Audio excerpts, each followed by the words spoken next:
seja entronizado, glorificado no meio do teu povo. Este culto é para o Senhor. Que o Senhor possa se alegrar com o que está acontecendo nesse lugar. Tu és o centro, Tu és o motivo principal de estarmos aqui, para rendermos glórias ao Teu santo nome, para sermos ministrados pelo Teu Espírito. Espírito Santo de Deus, ministra a Tua palavra às nossas vidas nessa noite. Precisamos ouvir a Tua voz, fala conosco. Se o Senhor não falar, ninguém pode falar nesse lugar. A Ti, ó Deus, e somente ao Senhor seja a glória pelos séculos dos séculos. Amém. Glória a Deus. Você pode dizer amém? Você pode se assentar.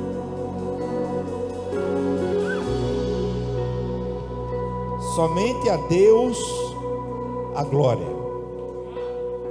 É fundamental ter conhecimento do pano de fundo histórico da reforma. E é sabido que o contexto era mais ou menos o seguinte: a igreja havia se desviado tanto da doutrina quanto da ética. A triste realidade é que a igreja se encontrava corrompida em sua fé e em sua conduta. Os homens que a lideravam, cheios de si e desprovidos de temor a Deus, ostentavam a própria grandeza e requeriam para si poderes que não possuíam naquela época e não haverão de possuir nunca. Buscavam um lugar que não lhes pertencia, buscavam glórias para si mesmo e inutilmente tentavam a todo custo receber honras que só a Deus eram e serão sempre devidas. Por isso, o último pilar da reforma foi somente a Deus a glória. Mas todos nós sabemos que essa tendência de colocar o homem no centro das coisas e ignorar Deus não é nova. O filósofo grego Protágoras já dizia em sua loucura: o homem é a medida de todas as coisas. Karl Marx tentou tirar Deus da história com seu materialismo dialético. Charles Darwin tentou tirar Deus da ciência com a sua obra A Origem das Espécies. Sigmund Freud, o pai da psicanálise, tentou banir Deus do inconsciente do homem. Nietzsche, do topo da sua presunção, proclamou a morte de Deus. E Richard Dawkins, o patrono dos ateus contemporâneos, disse que Deus era um delírio.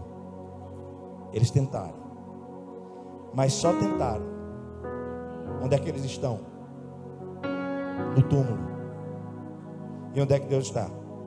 Ele continua assentado num trono de glória. Porque o seu reino é sempre eterno. Porque Ele tem as rédeas da história em suas mãos. E ninguém pode deter o braço onipotente do Senhor. Deus permanece no trono. Ele não é apenas o Criador, mas Ele é o sustentador de todas as coisas. Digno é o Senhor de toda a glória. Eles estão no túmulo, mas o nosso Deus reina. Aqueles que escarnecem dele terão que comparecer perante o seu tribunal. Aqueles que negam o soberano Deus e Salvador Jesus Cristo terão que se prostrar, porque esse dia vai chegar. Toda língua confessará que Jesus é o Senhor, para a glória de Deus Pai. Aleluia. Ele é o soberano, Senhor dos céus e da terra. Ele é majestoso, Ele é revestido de glória. Ele mede, devido à sua grandeza, as águas na concha da sua mão.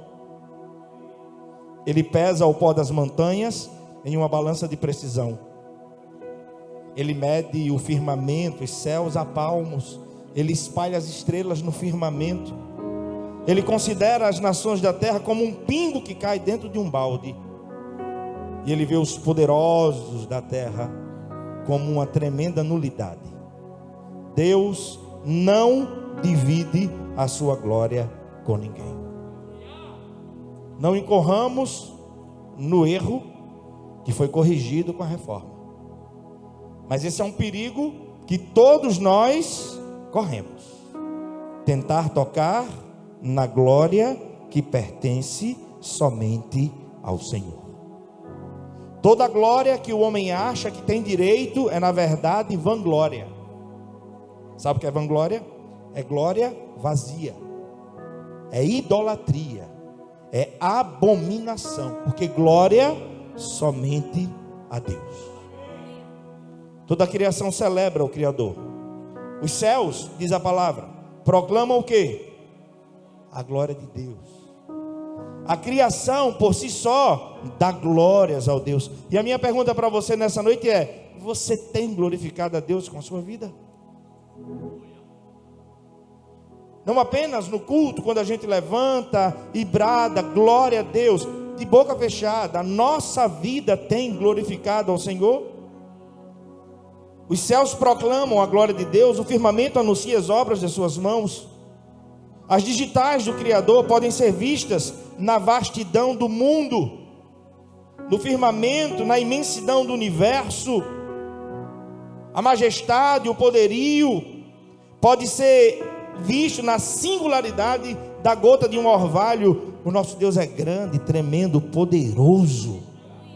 Ele é o rei de toda a terra. A cada manhã Ele abre as cortinas, Ele mostra um novo dia para mim e para você.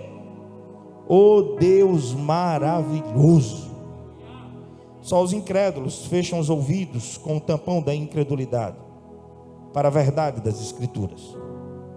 Só os religiosos carimbados pelo preconceito rejeitam a máxima expressão do ser de Deus na pessoa bendita do seu Filho, Jesus Cristo. Bendito, abençoado é aquele que conhece a Deus e faz dele o seu refúgio, faz dele a rocha sobre a qual os seus pés estão firmados. Feliz é aquele que, ao conhecer Deus, a seu Filho, compreende o significado da vida eterna. Bem-aventurado é aquele que desfruta a verdadeira felicidade que é a destra de Deus. Glória somente a Deus. Ele é o pão para a nossa fome, Ele é a água para a nossa sede, Ele é a luz para os caminhos tenebrosos dessa vida, Ele é o abrigo no temporal, Ele é o refrigério para a nossa dor, Ele é o descanso na fadiga. Por isso somente a Deus seja a glória. O Salmo 19, verso 13 diz, oração de Davi, e a minha oração com você nessa noite: guarda o teu servo da arrogância, para que ela não me domine, porque assim serei íntegro e ficarei limpo de grande transgressão. Eu quero lhe dizer de uma forma muito clara nessa noite direta que a glória, a honra, a exaltação, todas as vitórias, todas as conquistas, todos os progressos, o que somos, o que viremos a ser, tudo é obra da destra poderosa do Senhor a nos favorecer. Romanos 11, 36, todas as coisas são dele, todas as coisas são por ele e todas as coisas são para ele. Um cântico que a igreja primitiva entoava. Romanos capítulo 11, a partir do verso 36 até o final. Porque todas as coisas são dele, por ele e para... Aí como é que Paulo termina esse texto? A ele seja a glória, não só agora, a ele seja a glória eternamente. Amém. E se há alguma glória para mim e para você, eu vou lhe mostrar na palavra. Se algum homem quer se gloriar de alguma coisa, só pode se gloriar em uma: em conhecer o Senhor. É o que a Bíblia ensina.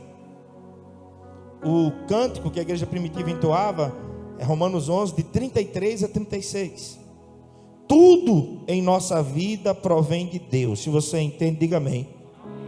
Todas as coisas são dele, tudo é por ele, tudo é para a glória dele. 1 de Pedro 4:11 diz: se alguém fale como quem comunica as palavras de Deus. Se alguém serve, sirva segundo a força que Deus concede, para que em tudo Deus seja glorificado por meio de Jesus Cristo. Porque a Ele pertence a glória, a Ele pertence o domínio, para todo o sempre. Amém. Não venhamos a repetir o erro que esses homens insanos cometeram, de tocar na glória, de querer glória para si. Não estamos livres desse perigo. Eu e você devemos ter a devida relação com Deus e conhecer Deus à luz das Escrituras. Tudo na minha e na sua vida, o Senhor tem que ser glorificado. Tudo. Dentro da igreja, na tua profissão, na tua casa, em todos os lugares. A minha e a sua vida existe para glorificar ao Senhor. O Senhor nos ensina na sua palavra, através do profeta Isaías, no capítulo 42, no verso 8. Eu sou o Senhor, este é o meu nome. Eu não dou a minha glória a outro. Eu não dou o meu louvor às imagens de escultura. Isaías 48, verso 11, na última parte do verso, o Senhor diz: não darei a minha glória a nenhum outro. Irmãos, isso é bíblico, inegociável. Deus não divide a glória dele com ninguém. A oração de João tem que ser a minha e a sua todo dia. Que ele cresça e que a gente desapareça, que o nome dele cresça e o da gente desapareça. Enquanto ele estiver entronizado, as coisas fluem. Quando o homem tentar tomar o lugar de Deus, é o início do fim. É o início do fim. Ele não divide a sua glória conosco, porque na verdade, não somos nada diante da sua glória. 1 de Pedro, capítulo 1, verso 24 e 25. Toda pessoa, ou toda carne, é como a relva, e toda a sua glória é como a flor da relva. Seca-se a relva, e cai a sua flor, mas a palavra do Senhor permanece para... Esse texto nos ensina que ninguém deve se iludir nessa vida. Porque na verdade, nós não somos, nós não temos, nós não podemos absolutamente nada por nós mesmos. Quem acha que pode, quem acha que tem, quem acha que é, são aqueles cheios de si, cheios de vanglória. É uma glória vazia, é uma idolatria. Abrem a boca como sinal de arrogância e soberba para falar: ah, porque eu sou isso, eu sou aquilo. Ah, porque eu tenho isso, eu tenho aquilo. Ah, porque você não sabe quem eu sou. Escute, você não é nada, eu não sou nada. Você não tem nada, eu não tenho nada. Você não sabe nada, eu não sei nada. A realidade da nossa vida é simples. Nós estamos. É passageiro. 80. E quem muito chega lá é canseiro e enfado. Mas mesmo nesses dias breves da vida, entenda que o bizu dela e o segredo dela é glorificar a Deus. É ter a única glória que nós podemos ter, é conhecer a Deus. Se alguém quiser se gloriar, se glorie nisto, em conhecer, diz o Senhor. Essa é a única glória possível para mim e para você. Mais nenhuma. Por isso Davi está pedindo lá: livra-me dos pecados intencionais, livra-me da arrogância, porque eu resolverei um problemão na minha vida. Jeremias capítulo 9, verso 23 e 24 diz: não se glorie o sábio na sua sabedoria, nem o forte na sua força, nem o rico nas suas riquezas, mas quem gloriar-se, glorie-se nisto, em me entender e em me conhecer, porque eu sou o Senhor. Eu pratico a fidelidade, o direito e a justiça na terra, porque me agrado destas coisas, diz o Senhor. Por que Jeremias traz essa palavra? Ele fala sobre sabedoria, ele fala sobre força, ele fala sobre riqueza.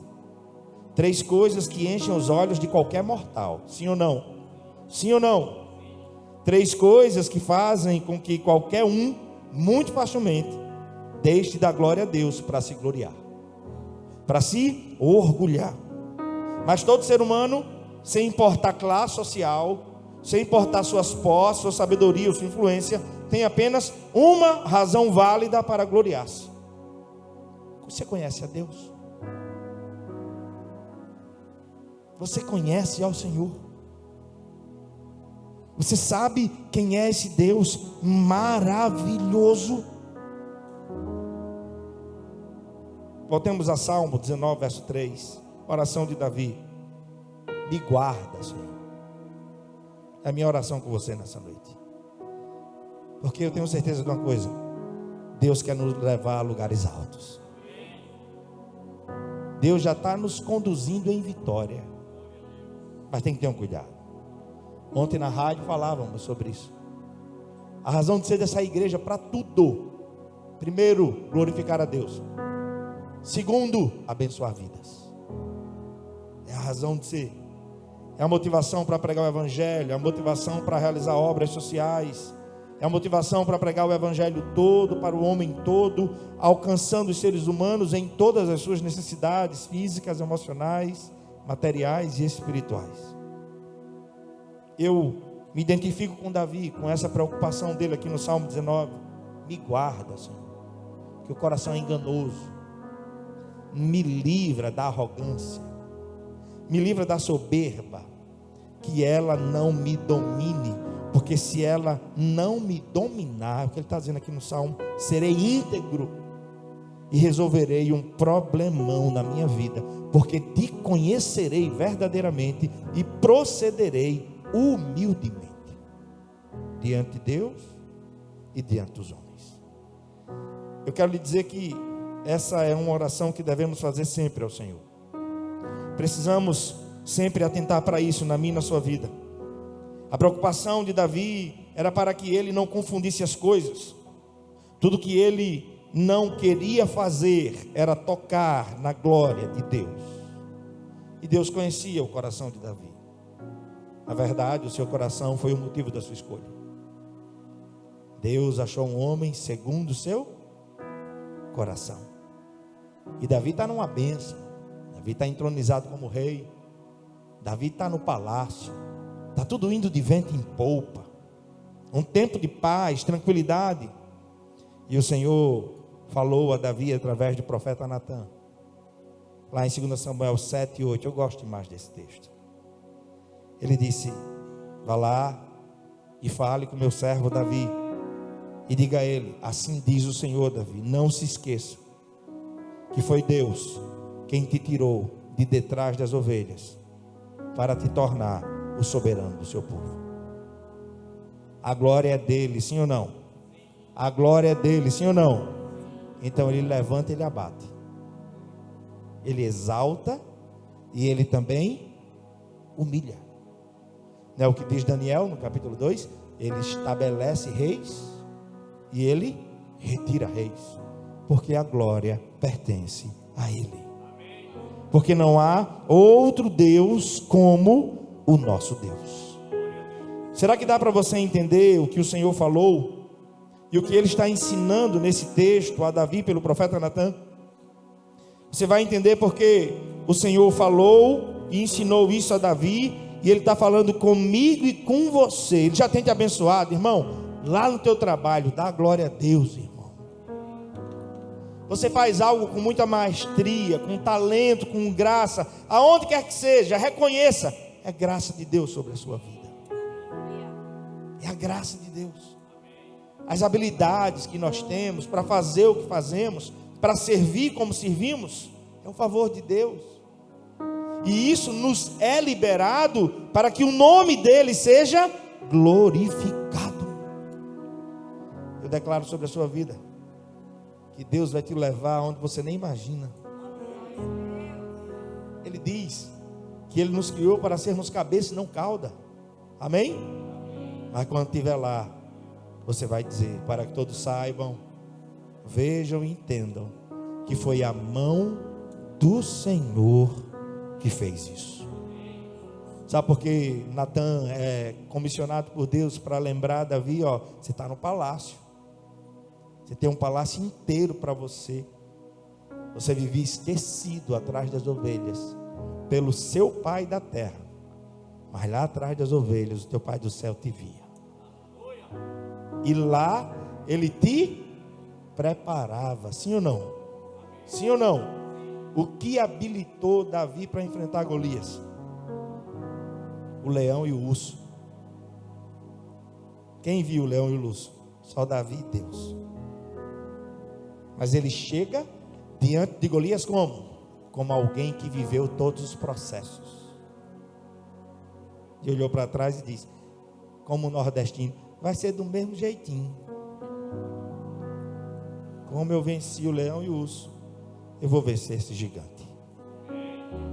E todos saberão, foi o que Davi disse lá, que a vitória não depende de espada, nem de escudo, nem de couraça.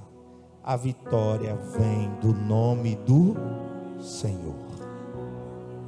Sabe o que eu aprendo aqui? O que o Espírito Santo de Deus falar comigo nessa tarde? Nunca se esqueça de onde o Senhor te tirou. Nunca se esqueça da sua trajetória. As pessoas não conhecem a tua trajetória, e às vezes dizem assim, do nada está aí onde está. Você quer o lugar que a pessoa está, mas você não quer viver o que ela viveu. Você não sabe o que significa as cicatrizes que ela traz. Davi está sendo exortado por Deus através de Natan. Não se esqueça de onde eu te tirei. Nem teu pai lembrou de você. Então você só está aí por favor meu, por escolha minha. Você está onde você está, você é o que você é, não por autossuficiência, mas por permissão. Quando a gente entende isso, não há outra postura e atitude no nosso coração, a não ser glorificar e exaltar o nome do Senhor. Salmo 113, versos 7 e 8. Do pó ele levanta o pobre, e da miséria ele ergue o necessitado, para fazê-los sentar-se com os príncipes, sim, com os príncipes do meu povo. Que ele te honre em nome de Jesus. Que ele faça como fez com Abraão. Eu vou tornar teu nome famoso, muito famoso, mas dê a glória a Deus. Não toque nessa glória, mas não faça isso em hipótese alguma. Em nome de Jesus, ouça em amor para o seu bem. Somente a Deus seja a glória. Posso ouvir um amém? Posso ouvir um amém? Olha só o que Davi diz para o Senhor em 1 Crônicas 29. Escuta, oração de Davi. Olha o que Davi diz, 1 Crônicas 29, versos de 10 a 13. Davi louvou o Senhor na presença de toda a assembleia e disse: bendito seja o Senhor, Deus de Israel, nosso Pai, de eternidade a eternidade. Teus, ó Senhor, são a grandeza, o poder, a glória, a majestade, o esplendor, porque tudo que há nos céus e na terra é teu. Teu, ó Senhor, é o reino, e tu estás acima de todas as coisas. Riquezas e honra vêm de ti, tu dominas sobre todas as coisas, nas tuas mãos estão a força e o poder para exaltar e dar força a todos. Agora, nosso Deus, damos-te graças e louvamos o teu glorioso nome. Será que ele aprendeu? Aprendeu. Ele aprendeu a dar glória a Deus. Aqui tinha acabado de reunir tudo que precisava para construir o templo. E depois ele vai dizer: quem sou eu? E quem é o meu povo? Para que pudéssemos te dar alguma coisa. se tudo vem das tuas mãos, e das tuas mãos apenas devolvemos. Olha para quem está ao seu lado assim, a glória. Olha para quem está ao seu lado, mesmo no escuro aí, dá para ver se é jovem. Diga assim, a glória pertence somente a Deus. Quando você entende isso, quando isso fica como um fundamento na sua vida, você prova para Deus na sua intimidade, porque Deus olha para mim e para você com um olhar de Criador. Ele não conhece apenas a aparência, Ele conhece a nossa essência. Então, quando Deus está entronizado na nossa vida, a gente prova pelo relacionamento íntimo com Ele sondando o nosso coração, que a gente pode ser abençoado. Você tem dúvida que o propósito de Deus é abençoar a sua jornada? Você tem dúvida que o propósito de Deus é abençoar o seu casamento, a sua família, os seus dias, a sua descendência? Eu não tenho dúvidas disso.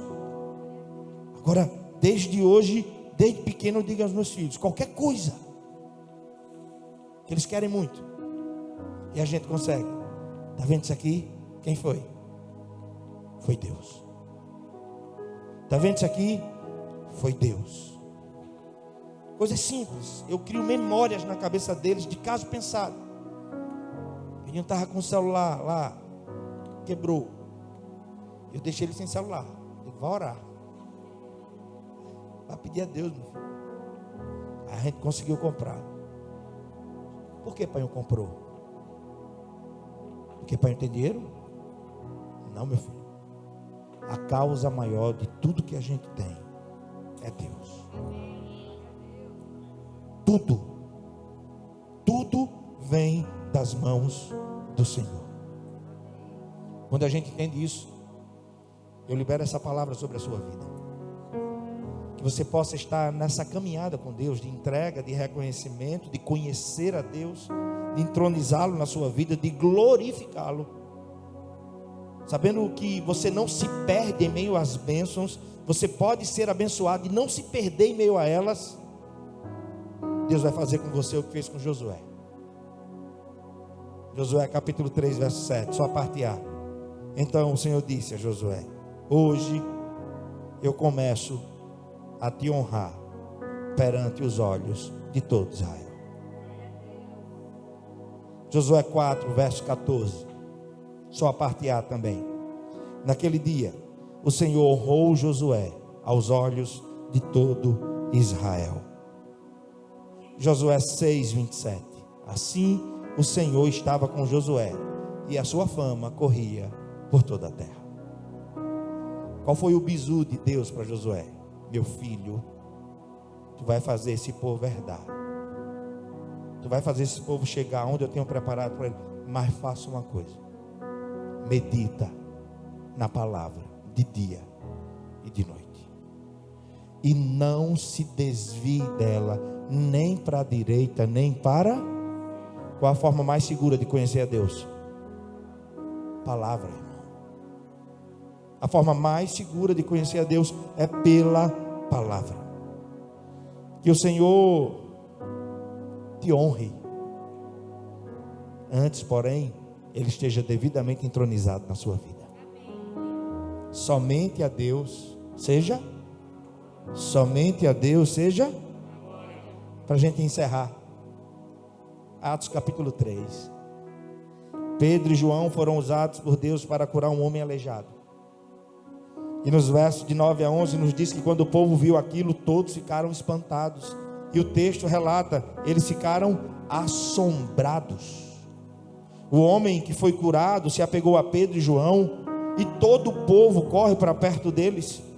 E quando Pedro percebe que o povo estava achando que tal proeza, que aquela cura havia acontecido por causa dos apóstolos, como se o poder deles fluísse, como se o poder neles estivessem, Pedro aproveita para pregar e ensinar que a glória é somente Deus.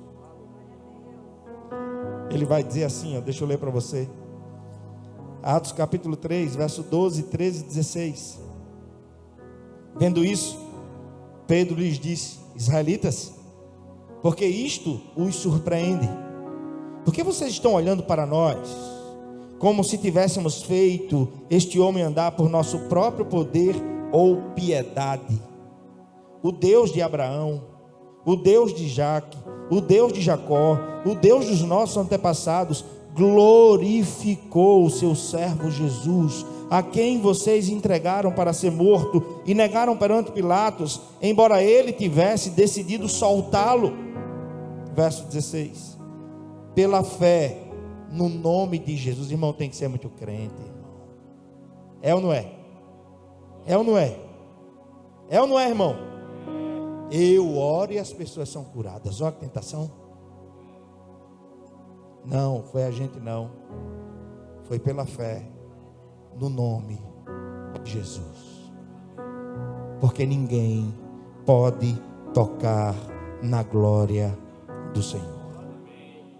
Diante da massa, diante da multidão, que é bem mais fácil de ser manipulada, Pedro e João foram taxativos em dizer: quem curou esse homem, que vocês bem conhecem, que ele era aleijado, para que não tenha dúvida alguma, foi o Cristo, o Filho do Deus vivo. Somente a Deus seja a glória. A equipe de louvor pode subir enquanto eu encerro a mensagem. Preste atenção. Você lembra o que José disse a Faraó em Gênesis 41?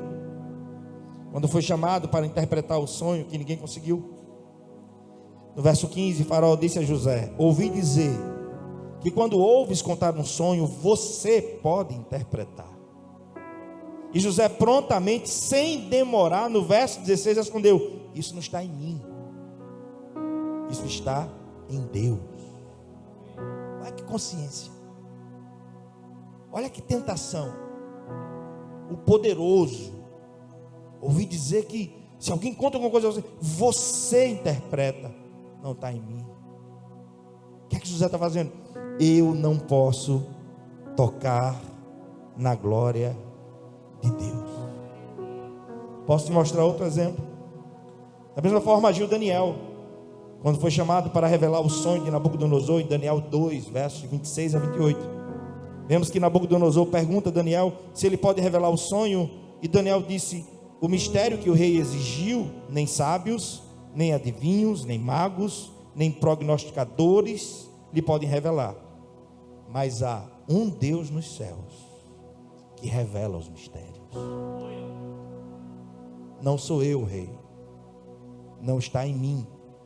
O que é que Paulo disse? É um poder que está em vasos de barro, para que o poder que tudo excede, vem de quem, irmão? Vem de Deus, e não de mim, de você.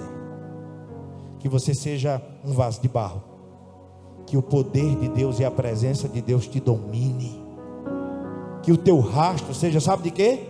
De bênção. Que você use, e use muito bem os dons que Deus te deu. Mas quando quiserem lhe atribuir glória, faça como José, faça como Daniel, faça como Davi. Eu não vou tocar nessa glória, porque a glória pertence somente ao Senhor. Feche seus olhos. A Ele a glória.